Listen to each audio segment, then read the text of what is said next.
Ethics with S. Ansari remains the best ever choice. Do you know that ethics paper is the only paper in general studies that pays more with less efforts? One can easily secure 130 to 140 marks. Lukman IAS is a well-established name since 2014 for ethics paper. We offer 3 types of courses: Ethics Foundation course, Ethics Case Studies, and Ethics Test Series. Since 2015, Lukman IAS students have maintained the records of securing the highest marks in this paper. So, why to wait? Contact us today for more information. Hello everyone, my name is Sahitya Pusapati and I have secured rank 24 in this year's Civil Services examination.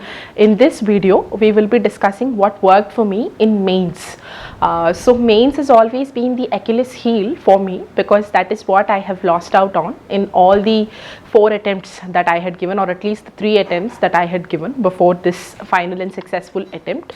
The mistakes that I have made for mains is that mostly I would focus my preparation towards prelims, and I would collect some information for prelims, and whatever notes that I had made for prelims I would mostly use that for mains as well, which was not enough in the first place, and I was haphazardly preparing for mains throughout my previous years, and my optional has been zoology, and zoology has been one of the reasons why I couldn't at least prepare myself wholeheartedly or otherwise with full-fledged concentration for general studies in the initial attempts, because zoology had consumed a lot of my time and energy. But we will discuss about general studies in this particular video, and I will tell you what mistakes that I have committed and what mistakes you people must not commit in order to reduce your preparation time and the attempts, the number of attempts as well. So for general studies, it is important that you have content for all the topics that are mentioned in the syllabus. That is needless to say.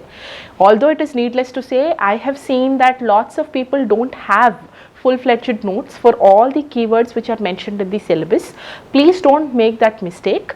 Either you prepare your notes from the classes that you have taken, or if you're doing self-studies, you must have purchased some standard books. So make sure that you either underline or you kind of prepare your own hand notes for the topics which are given in the syllabus. Or if you are a part of any initiative, then please make sure that you use their material generously, or you can purchase the material for general studies which is available in the market. Don't compromise on the thing that you have to have notes for all the topics which are given in the syllabus. I have seen so many people who don't have that. Please don't make that mistake. What I have done was mostly for art and culture, as I have mentioned in my prelims video, I have followed the notes of that only from Gazetteer on India, and for polity also I have written notes from Subhash Kashyap, and for ethics I followed D.K. Balaji sir's textbook, and that too supplemented by the handwritten notes that I have prepared over the period of preparation that I have done from the different classes that I have taken. And for internal security I used second ARC, and for governance part also second ARC was very much helpful. For international relations it was mostly my notes and along with current affairs, and in addition to that I think for society and social justice also I have followed NCERT textbooks and also the current affairs. But in addition to all of these, I have downloaded Hrishikesh Reddy's notes. So he got rank 95 in the year 2019. So I have downloaded his notes. His notes are available for free on the net, and I have downloaded them, and I thought that they were incredibly useful across the general studies papers. I have made good use of Hrishikesh Reddy's notes across GS1, GS2 and GS3. Especially for GS4 I have followed D.K. Balaji sir's textbook along with my handwritten notes, and in addition to that I have been a part of Forum IAS MGP program during the years 2020 and 2021, and I thought their program and their test series has been of extreme use, because that is where I have understood how to present an answer, what it means to be a rich answer full of simplicity. That is, I knew what kind of keywords I needed to use, where to stop, or how to begin, or what kind of value can be added to an answer. And in addition to that, I did follow Dipin sir's current affairs classes. I enrolled in his classes, and they are simply amazing, absolutely worth your money. And it is actually more than that, because sir has also taken great pain in collating the information from different sources, and I found them very useful. I enrolled for the mains current affairs classes, and I thought they were absolute gems. In addition to that, what I would like to say is, people do ask me if we should start answer writing before or after prelims. But if you have been preparing for good, if you're starting from your school days or your college days, then it is very natural, right, that you start your answer writing preparation after at least 1 year or after 6 months of your preparation. It's okay, you can aram se start your answer writing preparation and at least brainstorm about questions and make sure that you think about the general outline. DKT UPSC CSC, अगर आप केवल civil service परीक्षा के prelims, mains और interview के video देखना चाहते हैं तो सब्सक्राइब करें DKT UPSC CSC चैनल। यहाँ आपको टॉपर्स के वीडियो रैंक के हिसाब से अरेंज मिलेंगे। चैनल के लिंक के लिए डिस्क्रिप्शन बॉक्स में जाएं। And for people who haven't started their answer writing preparation before mains exam or before prelims exam, I think you and I are almost on the same boat, because I have never done that before my prelims, and I have mostly practiced my answers after prelims only. And sometimes I would take the help of Secure Initiative by Insights on India, but other than that, I think Think, Learn and Perform program of IAS Baba has been of great use for me. I practiced it for around 30 or 35 days between my prelims and mains program. Their synopsis is also wonderful, and their questions are also quite closely related to the previous year questions. And as far as previous year questions is concerned, I hope all of you are going through the previous year questions of mains, because that is what will give you an idea of what to do and what not to do. I purchased a previous year solved question paper book by Drishti Publications. I thought it was very good. It at least helped me to quickly brainstorm and to quickly get some fodder points about the topics. So I have made use of all these sources, and that too I have done this in my final attempt. During the previous attempts, it was mostly haphazard. I did enroll in some test series, but I did not find them very useful, mostly due to my own limitations.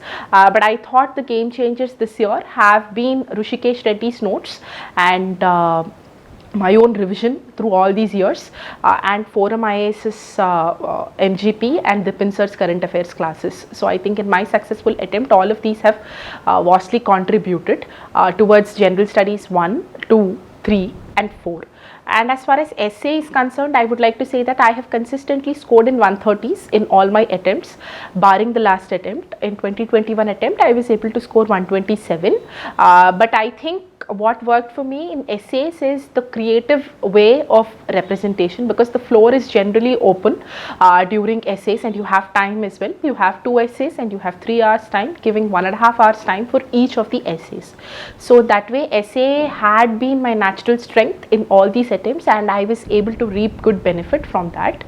And I would like to say that for essay, I usually started it with a poem that I made out of my own learning and my own understanding. I generally did not borrow any quotes from any authors, and I generally did not, I was very poor at memorizing.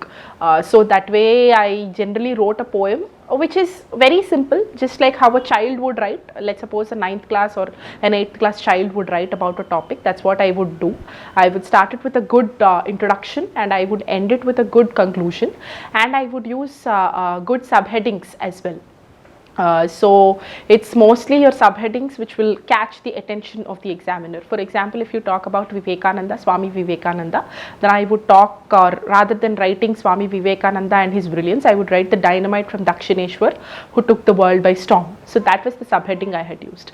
And for philosophical essays, I would like to say that you don't have to actually specialize, but whatever that you think, you have to correlate it with your own heart. It has to resonate with your core beliefs, and it has to be contemporary. So if you can come up with that, I think it would be helpful.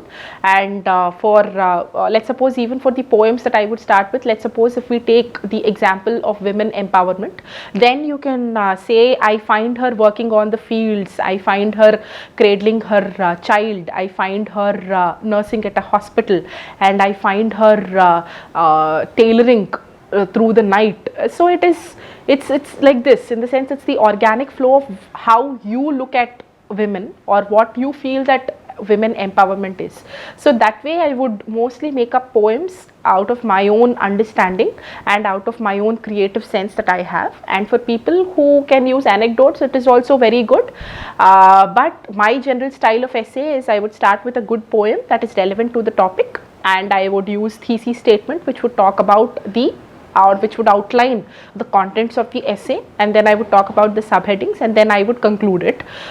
So I have given you the examples of what kind of poems or what kind of subheadings. So I really feel that this would be of good help to you. And for mains, I think as your revision becomes better, as your consolidation becomes better, your answers reproduction also becomes much better. I did use certain kind of schematics, I did use certain flowcharts where I could not finish or where I did not find time, so that can be of help as well. But make sure that you're prepared with all your general studies papers even before you go and write your essay. So that is the trick. That way you can use the content of GS3 in GS1, or similarly the content of GS4 in your essays. So that way it will be of help to you. And as far as preparation of the subject is concerned, please make sure that you have notes for each and every topic and enroll in test series. It could be year-long test series or between prelims and mains. And for essays, take up weekly essay challenges. I think Insights on India does provide weekly essay challenges which are very good. They give you some kind of outlines as well. That is very helpful as well. And make sure that you revise it as many times as possible. That is, revise it whatever that you have studied today, you will be revising tomorrow. But whatever you have studied today, you should be able to revise it day after tomorrow as well. That is what I did actually. That way, by the end of the week, the topic that I have studied on the first day, I would have revised at least 5 to 6 times. That way it sits in my brain. So that is a trick that I have used. I hope it helps, or if some people can use this trick, it is very helpful. And as far as data is concerned, how to memorize it. Ethics with S. Ansari remains the best ever choice. Do you know that ethics paper is the only paper in general studies that pays more with less efforts? One can easily secure 130 to 140 marks. Lukman IAS is a well-established name since 2014 for ethics paper. We offer 3 types of courses: Ethics Foundation course, Ethics Case Studies, and Ethics Test Series. Since 2015, Lukman IAS students have maintained the records of securing the highest marks in this paper. So, why to wait? Contact us today for more information. Please understand that data should be to prove your point. It should be the logic behind your explanation. So have limited data for each and every topic, and have data and quote the source of the data as well. That will bring more authenticity. And the way to remember data is be emotional about it. Let's suppose you're talking about the number of poor people. You have to think about it emotionally. That is, India has at least 20% of people who are multidimensionally poor, or otherwise who are extremely poor. So that way you have to think it with emotional this thing. Let's suppose there are crimes which are happening against women. Then for that also you have to see that there are so many rapes, or let's suppose there are X number of rapes that are happening in the country, or otherwise X number of women are being subjected to domestic violence. Then you have to add an emotional quotient to it. So that way you can retain it. Thank you so much.